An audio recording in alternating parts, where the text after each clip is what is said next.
અત્યારે ઈડી માનનીય દિલ્હીના મુખ્યમંત્રી અરવિંદ કેજરીવાલજીના ઘરે જે રીતે પહોંચી છે એ પ્રમાણે તો એવું લાગી રહ્યું છે કે દિલ્હીના લોકપ્રિય મુખ્યમંત્રી અને આ દેશના કરોડો લોકોના દિલમાં જેમનું સ્થાન છે એવા અરવિંદ કેજરીવાલજીને ગિરફ્તાર કરવા માટેની ઉતાવળ અને એમનું ષડયંત્ર આખું રચાઈ રહ્યું હોય એવું લાગે છે. આ સમગ્ર ઘટના જોતા એવું લાગી રહ્યું છે કે વડાપ્રધાન નરેન્દ્ર મોદી અરવિંદ કેજરીવાલથી ડરી રહ્યા છે અને એટલા માટે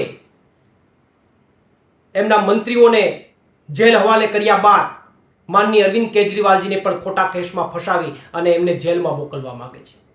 પરંતુ એક આમ આદમી પાર્ટીના કાર્યકર્તા તરીકે કહેવા માંગુ છું કે કદાચ તમે અરવિંદ કેજરીવાલજીને ગિરફ્તાર કરી શકશો, એમની વિચારધારાને નહીં.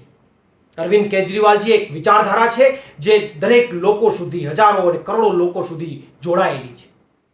એટલે આપ જેટલો પણ અત્યાચાર કરવાનો પ્રયત્ન કરશો એટલી જ તાકાતથી આમ આદમી પાર્ટીના કાર્યકર્તાઓ આપની સામે લડશે, આપના અન્યાયની સામે લડશે અને અરવિંદ કેજરીવાલજીની વિચારધારાને એક એક લોકો સુધી, જન જન સુધી લઈ જશે.